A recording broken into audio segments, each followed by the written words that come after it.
Imagina despertar mañana y darte cuenta de que casi todos a tu alrededor perdieron la razón. Todavía se mueven, todavía hablan, todavía publican, todavía trabajan, pero la lógica se fue. Hay algo en la mirada, en el gesto automático, en la manera en que repiten frases como si fueran mantras, sin origen. Dicen cosas que se contradicen en la misma frase, con la certeza de quien cree estar siendo claro. Reaccionan con furia a preguntas simples, como si el mero acto de cuestionar fuera una amenaza intolerable. Y aquí está el corte más helado. Ellos no creen que estén confundidos. Creen que eres tú quien enloqueció. Los psicólogos tienen un nombre para esto, un estado mental que no pertenece solo a individuos, sino que coloniza multitudes. Psicosis en masa. Cuando grupos enteros se sumergen en una realidad falsa, no como quien adopta una idea equivocada, sino como quien entra en trance. Los hechos dejan de importar, las contradicciones no duelen, las emociones sustituyen cualquier razonamiento, y, quieras admitirlo o no, ahora mismo estás dentro de una. No se parece a un colapso, no hay sirenas ni gritos, la entrada es casi imperceptible.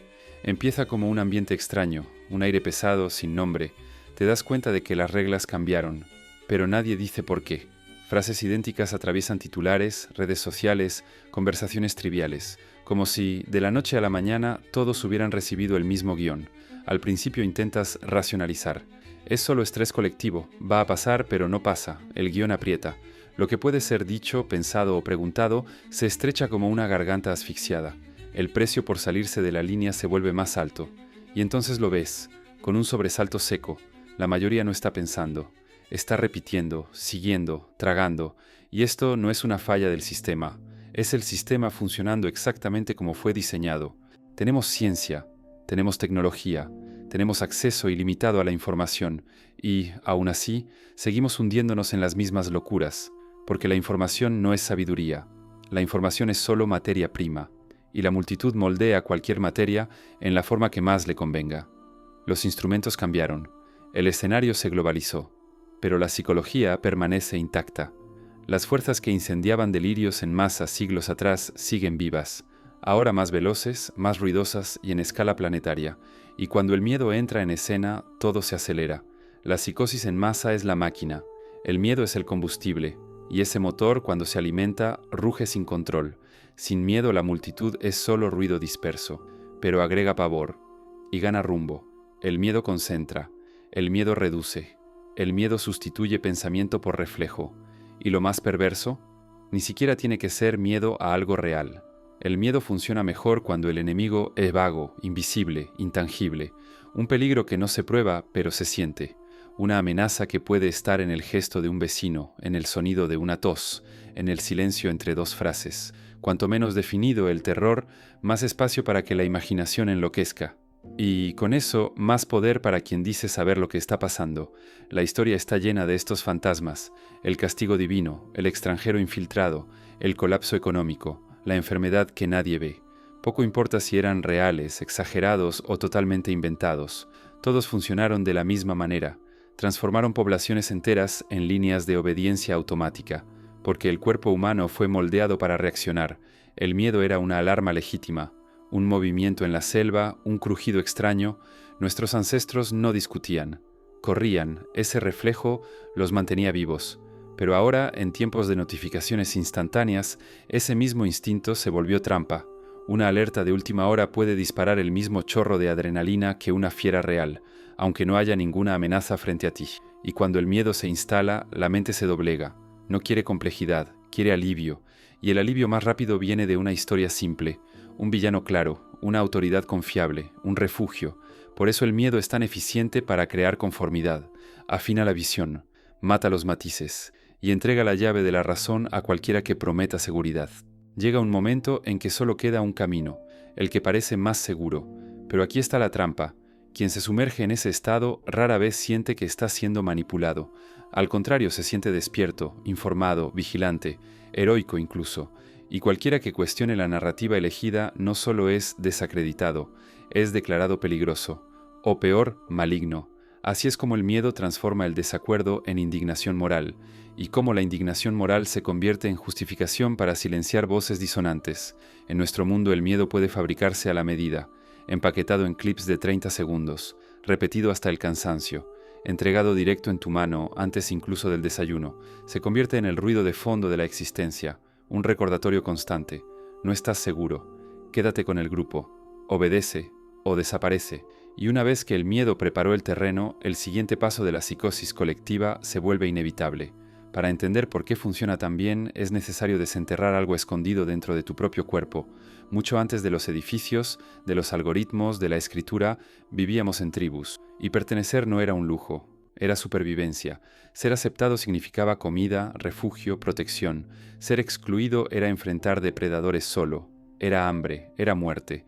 Esa verdad quedó grabada en nosotros. El rechazo no duele solo emocionalmente. El cerebro lo registra como dolor físico. Nuestros ancestros que callaron sus opiniones para mantener al grupo sobrevivieron. Los que se atrevieron demasiado desaparecieron. Avanza hasta hoy, ya no hay leones en la selva, pero el programa ancestral sigue corriendo. El exilio social ya no mata el cuerpo, pero aún aterra la mente. Estamos moldeados para evitarlo, incluso si eso exige silenciar la parte de nosotros que percibe que algo está mal.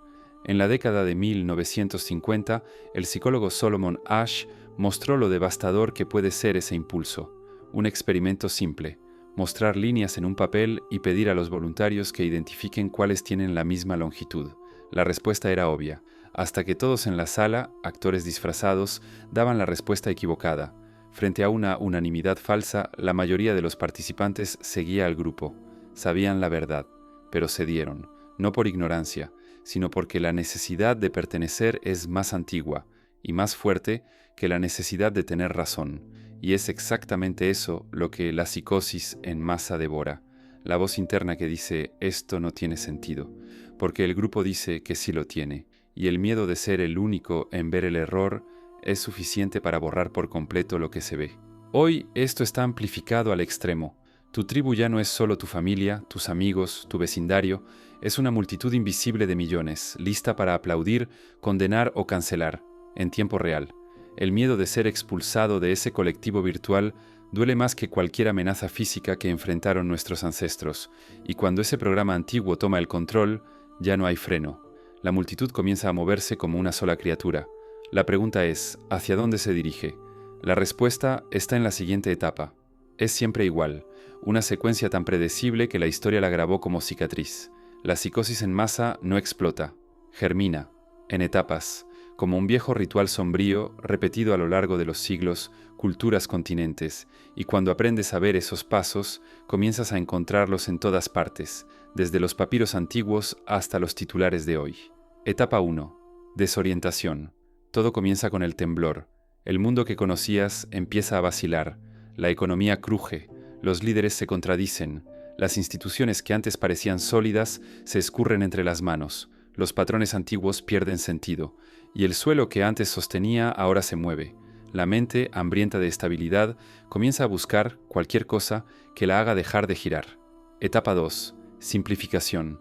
En la niebla de la incertidumbre aparece una historia, clara, cautivadora, repetida hasta volverse ley. Un villano, un salvador, un conjunto de reglas. Todo adquiere contornos nítidos. Ya no hay espacio para dudas. Las sutilezas desaparecen. Solo queda lo binario, correcto o incorrecto, bien o mal, nosotros o ellos. Las personas se aferran a eso no porque sea verdadero, sino porque parece firme, aunque esté hecho de humo. Etapa 3. Conformidad. La narrativa se esparce. Unos creen en cuerpo y alma. Otros dudan, pero callan. Creen que están solos en su incomodidad. Es la ignorancia pluralista. El error de pensar que tu duda es única, cuando en realidad muchos sienten lo mismo, pero tienen miedo de decirlo. Y el silencio se vuelve máscara. La máscara, consenso. Y el consenso, realidad. Etapa 4. Agresión. Cuando el nuevo mito domina, cuestionar se convierte en crimen. La disonancia se vuelve amenaza. Quien se atreve a preguntar es etiquetado. Peligroso, inmoral, traidor. El colectivo se transforma en patrulla. Primero social, luego política. A veces física. El debate muere. La obediencia es premiada. Pensar por cuenta propia se vuelve un riesgo. Etapa 5. Despertar. Pero nada falso dura para siempre. Las grietas aparecen. Las contradicciones se acumulan. La realidad empuja hacia dentro de la ilusión como un soplo frío en un vidrio empañado. Primero pocos ven, luego más. La niebla comienza a disiparse, pero esta etapa es la más inestable. Si el despertar llega demasiado pronto, quien ve puede ser aplastado por la multitud que aún duerme. Si llega demasiado tarde, el daño ya está hecho. Estas etapas no pertenecen solo a la sociedad. Esos estadios no son solo colectivos, también ocurren dentro de las personas. Tal vez ya lo hayas sentido, la confusión paralizante, el alivio de una respuesta simple, la presión sorda para ajustarse, la rabia súbita contra quien cuestiona, y al final esa claridad incómoda, cuando algo dentro de ti percibe que la historia nunca estuvo completa. Reconocer el patrón no te vuelve inmune, pero te da un mapa, y con un mapa surge la elección, seguir con la multitud por todas las etapas, o salir del camino antes de que termine en ruina. El despertar no es un trueno, no llega como un grito. Casi siempre empieza con pequeños desajustes, un detalle que no encaja, una frase que debería ser sólida, y de repente tambalea. Te das cuenta de que ciertas preguntas nunca se hacen, que ciertas verdades nunca se dicen. Al principio lo descartas. Debo estar exagerando, todos parecen bien, pero pasa otra vez, y cuando lo notas, las grietas están en todo. Ves algo con tus propios ojos, y al día siguiente la versión oficial cuenta otra historia. Las reglas cambian de una semana a otra, sin que nadie admita que algo cambió. Y comienzas a sentir, no quieren que entiendas, quieren que estés de acuerdo. El despertar no trae euforia, muchas veces trae duelo. Empiezas a darte cuenta de que gran parte de lo que confiabas estaba construido sobre arena. Recuerdas las veces que defendiste certezas que ahora ves como frágiles, o incluso dañinas, y esa conciencia duele, porque revela que tú también sostuviste la ilusión. Es un proceso solitario. Cuanto más ves, más difícil se vuelve a hablar de ello. Las conversaciones se vuelven cautelosas, los chistes se vuelven peligrosos. Personas que conoces desde hace años empiezan a mirarte de otra manera. Es común perder lazos, puertas, la comodidad superficial del pertenecer. Por eso despertar exige coraje, no el que grita, sino el que se mantiene de pie cuando la multitud empieza a empujar, el que encara el vacío sin ceder, el que soporta el silencio. La historia está llena de gente que llegó a ese estadio mucho antes que la mayoría. Sócrates, Galileo, Orwell, vivieron en épocas en que cuestionar la narrativa dominante no solo era impopular, era peligroso. Aún así, preguntaron, muchos pagaron caro, pero dejaron una prueba irrefutable. Es posible ver con claridad en un mundo que se niega a abrir los ojos. El riesgo del despertar es transformar la lucidez en veneno. Si todo lo que haces es destruir ilusiones, terminas prisionero de una desconfianza crónica. La verdadera lucidez va más allá. No se detiene en la decepción, alcanza discernimiento, la habilidad de reconocer manipulación sin ver enemigos en todas partes, de pensar con autonomía sin hundirse en el aislamiento cínico. Cuando llegas a ese punto, la aprobación de la multitud pierde importancia, el miedo al rechazo se disuelve, y las ilusiones, aunque todavía floten alrededor, ya no tienen dónde agarrarse dentro de ti. Salir de la psicosis colectiva no es una iluminación repentina, es un ejercicio constante. Cómo mantener el cuerpo vivo. El objetivo no es cerrar los ojos al mundo, sino filtrar lo que entra, elegir lo que se queda. Primer paso, conciencia. Observar los propios pensamientos, preguntar, ¿de dónde vino esto? ¿Fue fruto de mi razonamiento? ¿O entró sigilosamente, vía un titular, repetición, opinión de alguien en quien nunca elegí confiar? Que un pensamiento parezca tuyo no significa que haya nacido en ti. Segundo paso, dominio emocional. La psicosis colectiva se alimenta de la reactividad. Miedo e indignación son contagiosos. Mientras más rápido reacciones, más fácil es ser manipulado. No se trata de reprimir, sino de crear espacio entre el estímulo y la respuesta. Es en ese intervalo donde vive la elección. Tercer paso, propósito. Sin un porqué fuerte, serás arrastrado por el porqué de la multitud. Tu ancla puede ser un compromiso con la verdad, una fe, un arte, el cuidado de quienes amas. Sea lo que sea, debe ser lo suficientemente profundo para mantenerte firme cuando todo a tu alrededor cambie. Cuarto paso, aliados reales, no una burbuja de confirmación, sino un pequeño grupo que valore la honestidad más que la comodidad, que te confronte cuando te equivoques, que vea lo que tú no ves, que permanezca a tu lado cuando la verdad se vuelva impopular. Una mente lúcida puede causar impacto, pero una red conectada de mentes así puede cambiar el rumbo de una cultura. Quinto paso, dieta de información. El mundo moderno es una fuga constante de ruido. Si quieres claridad, necesitas ser selectivo. Busca fuentes que revelen cómo llegaron a sus conclusiones, no solo las conclusiones. Exponte a visiones contrarias, no para ser debilitado, sino para probar y fortalecer lo que crees. Crear inmunidad es seguir dentro del mundo, sin ser devorado por él. Es caminar en medio de la tormenta, sin cargar la tormenta dentro del pecho. Y cuando dominas esto, no solo te proteges, te transformas en un punto de estabilidad. En un tiempo construido sobre contagio emocional, una mente calma y clara es una fuerza rara y poderosa. La raíz más profunda de la psicosis en masa no es la ignorancia, ni siquiera el miedo a la verdad, es el miedo a estar solo con ella. La mayoría puede lidiar con la realidad, si hay otros al lado. Lo que se vuelve insoportable es ver con nitidez y darse cuenta de que nadie más quiere admitir lo que ve. Por eso tantos cambian la verdad por la seguridad de una ilusión compartida.